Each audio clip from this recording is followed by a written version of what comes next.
Present media எல்லாருக்கும் வணக்கம். படம் வந்து நீங்கள் எல்லோரும் பார்த்துருக்கீங்க, நல்ல ரிவ்யூ சொல்லியிருக்கீங்க, நன்றி. நீங்கள் தான் வந்து இந்த படத்தை மக்களுக்கு நல்லபடியாக சேர்க்கணும். எப்படி நீங்கள் உங்களுக்கு என்ன ஆக்சுவலாக ஃபீல் ஆச்சு, படத்தில் நீங்கள் என்ன ஃபீல் பண்ணீங்களோ அதை மக்களுக்கு நல்லபடியாக சொல்லி நீங்கள் வந்து படத்தை இன்னொரு ஸ்டெப் மக்களுக்கு நீங்கள் ரீச் பண்ண வைப்பீங்கன்னு நான் நம்புகிறேன். நாங்கள் எல்லோரும் எங்கள் பெஸ்ட்டை கொடுத்துருக்கோம். நீங்கள் உங்களோட ரிசல்ட்ஸ் எங்களுக்கு சொல்லுங்கள், படம் எப்படி இருந்துச்சு, பிடிச்சிருந்தா இல்லை, என்ன பெட்டர்மெண்ட் பண்ணணும் பண்ணக்கூடாதுன்ட்டு. அதே மாதிரி அப்பாவோட ஏஐ வந்திருக்கு படத்தில், அது நிறைய பேர் வந்து வீடியோஸ் எடுத்து போடுறாங்க, நிறைய பேர் பிடிச்சிருக்கு. ஸோ பார்க்காத ஆடியன்ஸ் நீங்கள் போய் அதை நீங்கள் தியேட்டரில் பாருங்கள், அது உங்களுக்கு கண்டிப்பாக பிடிக்கும்னு நான் நினைக்கிறேன். நான் ஏற்கனவே சொன்ன மாதிரி தான் இந்த படம் நிறையா ஸ்ட்ரகிளை தாண்டி நிறையா பிரச்சனையை தாண்டி வந்திருக்கு.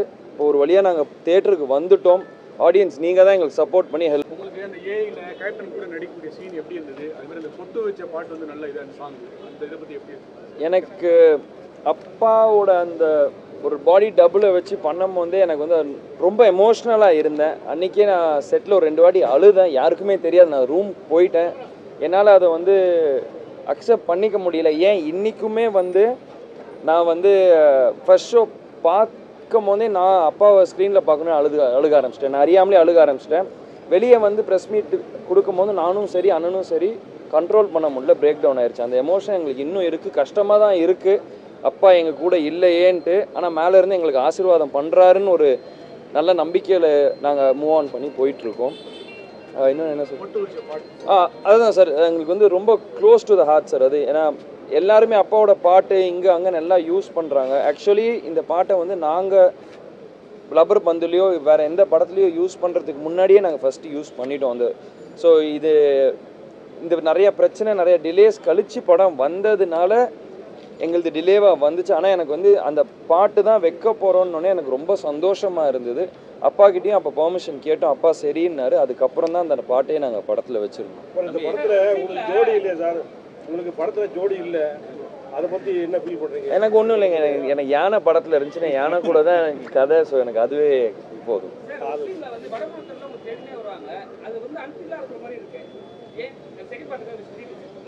இல்லை பிரதர், அது நாங்கள் வந்து அது யானையை தேடி ஒரிசாவுக்கு போகிறது தானே கேட்குறீங்க? ஆமாம். இல்லை, அது இன்டர்வல் பேக்கப் ட்விஸ்ட்டுக்காக தான் அதை வச்சது. இன்டர்வல் பேக்கப் ட்விஸ்ட்டுக்காக தான் வச்சது. அதுக்கப்புறம் அது நம்ம போகிறதுல முனிஷ்காந்த் சாரோட வாய்ஸ் ஓவரில் சொல்லியிருப்போம் அந்த நேரத்தில். எதுக்காக அந்த யானைக்காக அவங்க வந்திருக்காங்க அப்படிங்கிறத நம்ம சொல்லியிருப்போம். யானை ஒடிசாவுக்கு தான் போச்சுன்னு எப்படி ஹீரோக்கு தெரியும்? அவங்க இன்ஸ்பெக்டர் பிடிக்கிறாருல்ல சார், அங்கே ஒரிசாலேருந்து உனக்கு தலைக்கு விலை வச்சுருக்காங்க அப்படின்னு நாங்கள் சொல்கிறாருல்ல சார். அங்கேருந்து ஒரிசாவுக்கு அவங்க மூவ் ஆகுறாங்க. அங்கே இப்போ 4 பேரை பிடிக்கிற இடம் இருக்குல்ல, அந்த இடத்துல அவங்க சொல்லும்போது தான் இது ஒரிசாவில் தான் அந்த யானை இருக்குது. ஹீரோக்கு வேறு படத்தில் வேறு எந்த வித பிரச்சனையும் இல்லை. இப்போ இந்தியாவிலனா ஹீரோ பிளைண்டாக தான் யானையை தேடிட்டு இருக்காரு. அப்போ ஒரிசாங்கும் போது அந்த ஒரிசாவை நோக்கி கிளம்புறாரு. சார், நீ சின்ன ஒரு நெருடல் தலைவர் விஜயகாந்தோட ஒரே ஒரு டைலாக் மட்டும் வச்சிங்க, நெருடலை வச்சிருக்கலாமே. இல்லை சார், ஏஐ ரொம்ப டஃப்பு சார். இப்போ ஃபஸ்ட்டு அப்படி பார்த்தா நான் அது பாசிட்டிவாக வைக்கணும் அப்படின்னா நான் கம்ப்ளீட்டாக ஒரு போர்ஷனே வச்சுருக்கலாம். ஏஐ டஃப்பு, அதுக்கான ஒரு பட்ஜெட் இருக்குது, அதை கரெக்டாக பண்ணணும், இல்லைனா தொட்டக்கூடாது அப்படிங்கிறது ரொம்ப கிளியராக. ஓகே, அது ஒரு சின்ன ஓகே. ஆமாம், ஓகே. இப்போ அது ரமணாவில் வந்து ப்ரொஃபஸர்கிட்ட வளர்ந்த ஸ்டூடெண்ட்ஸ் இருக்காங்கல்ல, அவங்க அதை எப்படி கூப்பிடுவாங்க? ப்ரொஃபஸர் தானே கூப்பிடுவாங்க. அதில் ஒரு ஸ்டூடெண்ட்டாக நீங்கள் இமிடேட் பண்ணி பார்த்தீங்கன்னா அந்த இன்ஸ்பெக்டர் ப்ரொஃபஸர் கூப்பிட்டா லாஜிக்காக தானே இருக்கும். அதனால தான் சினிமா யூனிவர்ஸ்க்குள்ளே கனெக்ட் ஆகிற மாதிரி, அதனால தான் ப்ரொஃபஸர்னு வச்சு.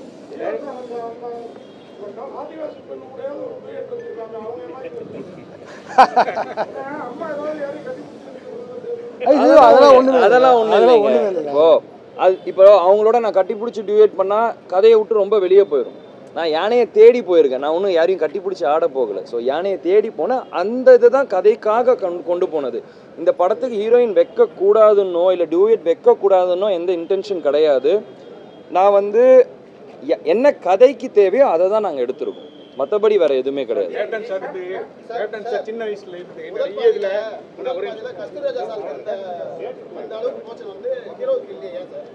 இல்லை சார், ஃபஸ்ட்டு எடுத்தோன்னு ஒரு நம்ம வந்து கதையோட பிளாட்டாக வந்து ஹீரோ வந்து சமாதானப்படுத்துகிற மாதிரி தான் இருக்கும். அவர் வந்து அந்த யானைக்கு மேலே உள்ள பாண்டிங்கை நம்ம சொல்லணுங்கிறது தான் ஒரு ஃபர்ஸ்ட் ஹாஃபில் கஸ்தூரிராஜா சாருக்கு கொஞ்சம் எலாபரேட்டாக இருந்தது. படம் பார்த்துட்டு வெளியே வர நிறைய ஆடியன்ஸ் சொன்னது என்னன்னு கேட்டீங்கன்னா ஹீரோ கஸ்தூரிராஜாவா இல்லை சண்முக பாண்டியான்னு கேள்வி கேட்குறாங்க.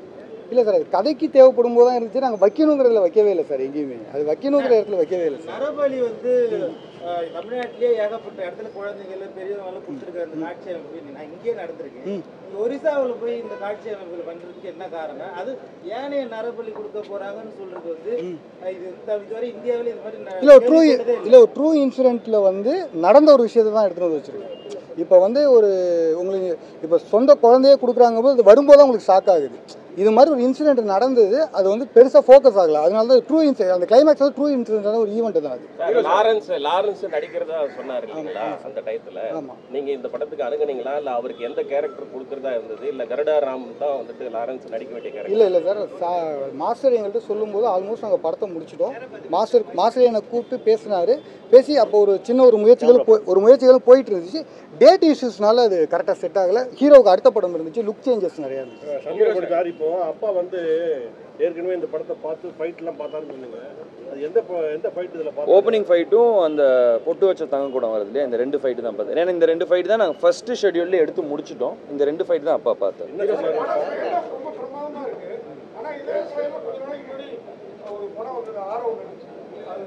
ராஜபீமா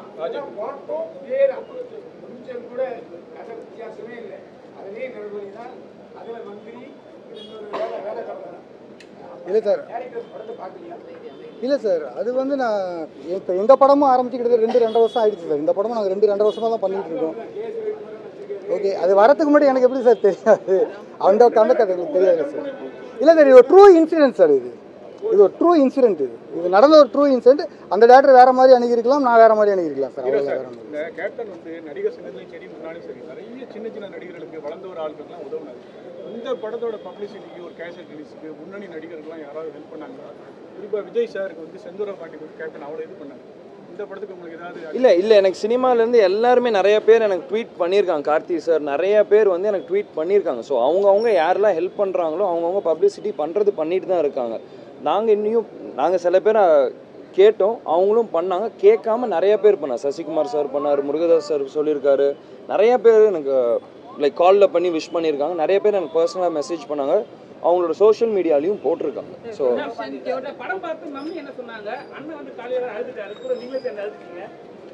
அம்மாவுக்கு வந்து படம் ரொம்ப பிடிச்சிருந்தது.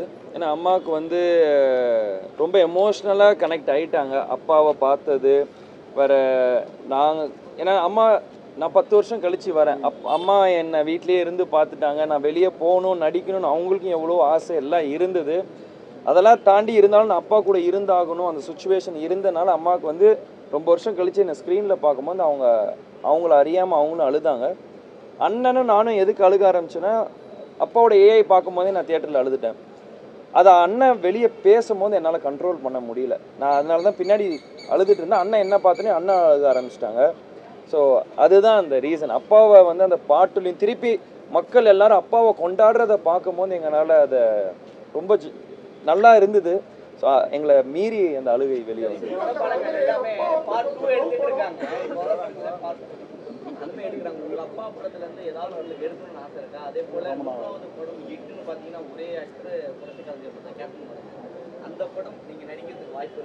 எதுங்க கேப்டன் பிரபாகரன் அது எனக்கு இப்போதைக்கு தெரியல. இப்போ நம்ம முருகதாஸ் சார் என் ஆடியோ லான்ச்சில் சொல்லியிருக்கு.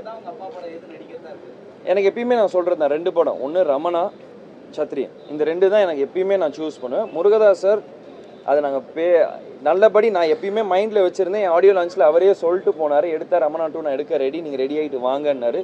அது நடந்தால் வெல் அண்ட் குட், நான் ரொம்ப சந்தோஷப்படுவேன்.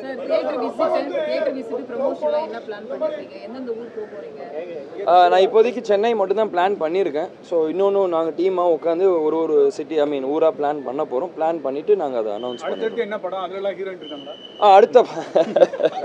அடுத்த படத்தில் கொம்பு சீவின் பண்ணுறேன், அதில் ஹீரோயின் இருக்காங்க. அது வந்து நம்ம பொன்ராம் சாரோட படம். அது கம்ப்ளீட்டாக நீங்கள் பொன்ராம் சார் எப்படி ஒரு படம் கொடுப்பாரோ அந்த மாதிரி இருக்கும். இது அன்பு சாரோட படம். அன்பு என்ன வே ஆஃப் ட்ரீட் பண்ணுறாரோ அந்த மாதிரியான படம். அது பொன்ராம் சார் அவர் என்ன வேல ட்ரீட் பண்ணியிருப்பாரோ அந்த மாதிரி அந்த காமெடி, ஆக்ஷன், ஃபன், ரொமான்ஸ் எல்லாமே அதில் இருக்கும்.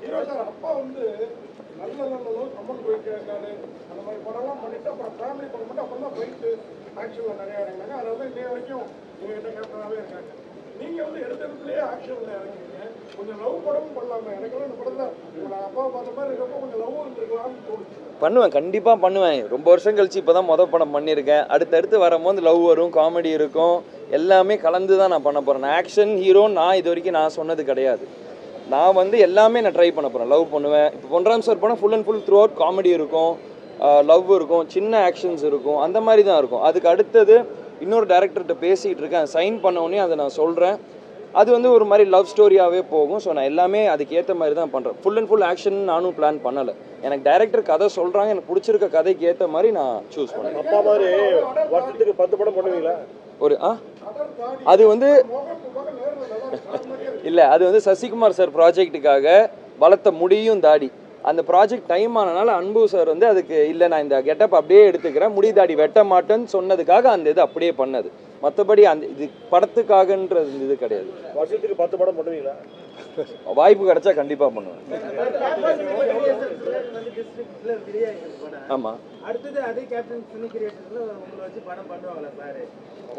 ரமணா 2 சொல்லுங்க. ரமணா 2 வேண்டுவோம். சார் இந்த படத்துல அம்மா சென்டிமெண்ட்டுக்கு ஒரு முக்கியத்துவம் கொடுத்துருக்கீங்க. கேப்டன் அவர்களோட படம் திரையரங்குக்கு வரும்போது அம்மாவோட ஃபீலிங் எப்படி இருக்கும்? இன்னைக்கு நீங்க முதல் தடவை உங்களோட படத்தை தியேட்டர் போய் பார்க்க வரீங்க, அவங்களோட உற்சாகம் எப்படி இருக்கு?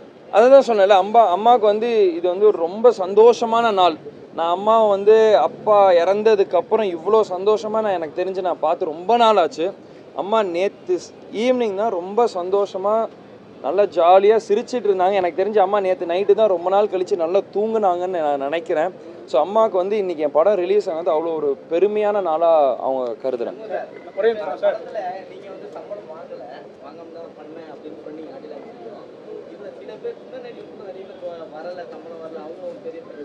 சார் இப்போ ஒன்றும் இல்லை சார், அதுக்கு யூனியன் ஒன்று இருக்குது. அதை பண்ணாமல் கியூப் ஓப்பன் ஆகாது. அது லிட்டரலி அது யார் எப்படி அந்த நியூஸ் வந்துச்சுன்னு எங்களுக்கு தெரில. இது அதுக்கு தான் செல்வமணி சார்னு ஒருத்தவங்க பக்கத்துலேயே உட்காந்துருக்காங்க. இங்கே அப்படிலாம் இருந்தால் படத்தை ரிலீஸே பண்ண அலோவ் பண்ண மாட்டாங்க சார். நாங்கள் அந்நியார்னு ரொம்ப பாசமாக கூப்பிடுவோம் அம்மா. அதே மாதிரி உங்களுக்கு அந்நியார் எப்போ வர போகிறாங்க? அண்ணன் ஒருத்தர் இருக்காரு சார். நீங்கள் வேறு என்ன சார்? டைம் தான் சார். நாங்கள் எதுவுமே யாருக்குமே வேணான்னு சொல்கிறது இல்லை சார். நானும் ஏன் 8 வருஷம் படம் நடிக்கல, அது என் கையில் இல்லை. டைம் தான் சார். எப்போ டைம் கூடி வருதோ கண்டிப்பாக எல்லாமே நடக்கும் சார். தேங்க்யூ.